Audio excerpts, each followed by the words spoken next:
दिल्ली की रानी। एक थी रानी।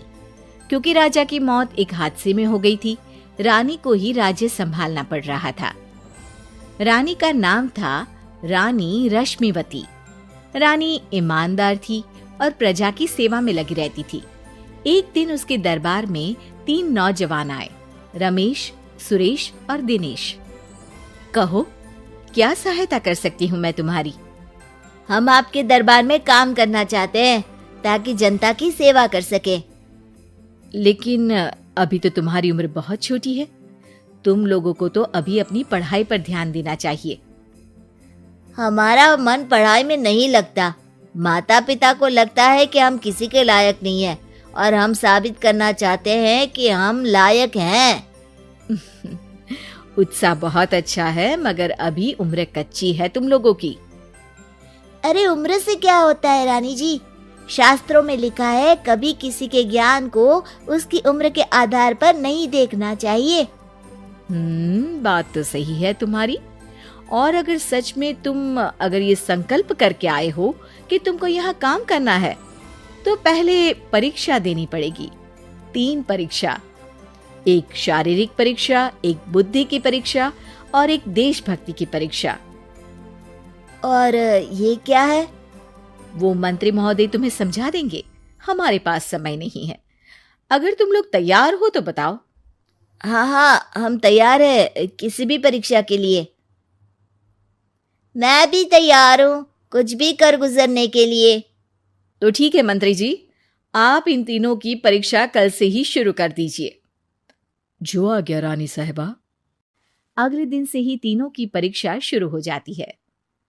पहले शारीरिक परीक्षा, यानी किस में कितना है दम, ये देखेंगे हम। क्योंकि शरीर में दम होगा तभी तो प्रजा की सेवा में दम लगा पाओगे। हमें क्या करना होगा?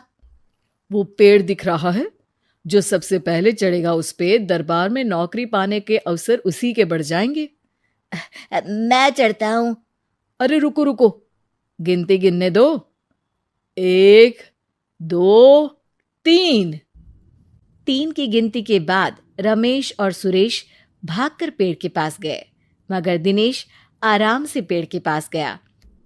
जैसे ही रमेश और सुरेश आधे पेड़ तक चढ़ गए, दिनेश ने उन दोनों की टांग पकड़ के उन्हें नीचे गिरा दिया और खुद पेड़ पर चढ़ गया। दिनेश की जीत हुई। अरे लेकिन इसने बेईमानी की। बेईमानी नहीं की, बुद्धि लगाई। शरीर के दम के साथ दिमाग में भी दम होना चाहिए। क्यों मंत्री जी? हाँ, बात तो तुम्हारी सही है। लेकिन बात अगर बुद्धि की है तो बुद्धि की असली परीक्षा हम कल लेंगे। शाम को जाकर मंत्री रानी को सब बता देते हैं। यानी दिनेश उन सब में ज्यादा होशियार है। जी रानी साहिबा। अगले दिन तीनों की बौद्धिक परीक्षा का समय होता है। आज हमें क्या करना है मंत्री जी? थोड़ा सब्र करो, कल जल्दबाजी में ही हारे थे तुम। सही कह रहे हैं मंत्री जी। अरे तू क्यों ज्यादा बोल रहा है? तू भी तो हारा था ना कल। ए दिनेश, ज्यादा होशियार मत बन। अरे लड़ो मत। आज की परीक्षा पर ध्यान दो। आज की बौद्धिक परीक्षा में ये कुछ बोरे हैं, कुछ में नमक है और कुछ में रुई। जिसको जो ले जाना है उठा लो। देखते हैं कि कौन जल्दी से कोई भी एक बोरा नदी के उस पार लेकर जाता है। समय शुरू होता है अब। तीनों बोरों की तरफ बढ़ते हैं। सुरेश, नमक की बोरी भारी है, ले जाने में मुश्किल होगी। हाँ, सही कह रहा है। रुई हल्की है, हम दोनों रुई लेकर चलते हैं। अरे भाई, मैं तो नमक लेकर जाऊंगा। रमेश और सुरेश ये सोचकर हंसते हैं कि आज तो दिनेश हार ही जाएगा। दौड़ शुरू होती है। 1, 2, 3। तीनों नदी की तरफ भागते हैं। रुई में वजन कम होने के कारण रमेश और सुरेश आगे निकल जाते हैं और दिनेश थोड़ा पीछे। पर जैसे ही वो सब नदी में जाते हैं, दिनेश की बोरी का नमक गलने लगता है और वजन कम हो जाता है, जबकि रमेश और सुरेश की रुई में पानी भर जाता है और बोरी का वजन बढ़ जाता है। अरे ये इतनी भारी क्यों हो गई रमेश? अरे मुझे क्या पता, शायद जादुई बोरी है। अरे लगता है कि हम बेवकूफ बन गए। बने नहीं हो, तुम हो ही बेवकूफ। इतना तो पता होना चाहिए कि पानी में नमक गल जाएगा। दिनेश का पूरा नमक गल जाता है और बोरी खाली हो जाती है। वो जल्दी से रेस पूरी कर लेता है। इस परीक्षा के विजेता भी दिनेश ही हैं। उसने दिमाग लगाकर दिखा दिया कि वो बौद्धिक परीक्षा में भी रमेश और सुरेश से आगे है। अब कल तुम्हारी देशभक्ति की परीक्षा होगी, जो स्वयं रानी मां लेंगी। रात को फिर मंत्री रानी के पास जाकर बता देते हैं कि आज की परीक्षा में कैसे दिनेश ने अक्लमंदी दिखाई और बौद्धिक परीक्षा में भी उसी की जीत हुई। अरे वाह, दिनेश तो हमारे बहुत काम आ सकता है। हम उत्साहित हैं कल की परीक्षा के लिए। वो तो ठीक है रानी साहिबा, लेकिन हमने सुना है कि पड़ोसी राज्य का राजा आकाशदीप हमारे राज्य की सीमा में घुसपैठ कर रहा है। ये तो चिंता की बात है। हमें जल्द ही कुछ करना चाहिए। अगले दिन रमेश, सुरेश और दिनेश अपनी आखिरी देशभक्ति की परीक्षा के लिए दरबार में आते हैं। प्रणाम रानी साहिबा। नमस्कार रानी जी। प्रणाम रानी माँ। हमने तुम्हारी परीक्षा पर गौर किया। दिनेश आगे हैं। हम तुम तीनों में से किसी दो को ही दरबार में काम दे सकते हैं। किसी एक को आज जाना होगा।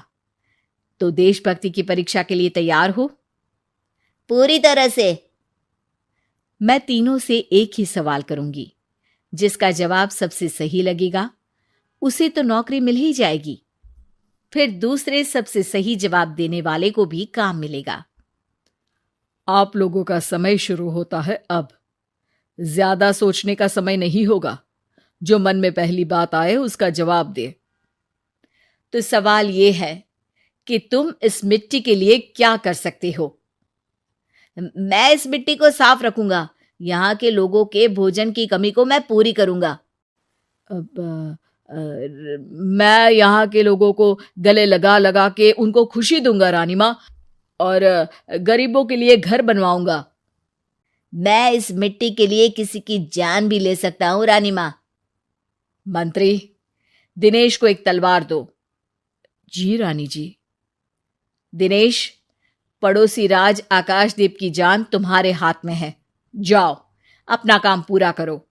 आज रात को तुम उस पर हमला करोगे जब वो सो रहा होगा। दिनेश वहां से चला जाता है। रानी मां, ये आपने क्या किया? अभी किया नहीं है मंत्री जी। आप आकाशदीप को संदेशा भिजवाओ कि पड़ोसी देश का एक कातिल रात को उन पे हमला करेगा और दिनेश को पकड़वा दो। अरे, ये आप क्या कह रही हैं? और क्यों कर रही हैं आप ऐसा? राजा को लगेगा कि हमने उसकी मदद की, उसकी जान बचाकर। वो हमारे राज्य का पीछा छोड़ देगा और हमारा एहसानमंद हो जाएगा। और दिनेश का क्या होगा? इस राज्य को दिनेश जैसे शातिर और लड़ाकू लोगों से ज्यादा जरूरत है, ऐसे लोगों की जो लोगों को खाना खिलाने की और खुश करने की बात करे। और ये गुण सुरेश और रमेश में है। इन्हें नौकरी दे दो।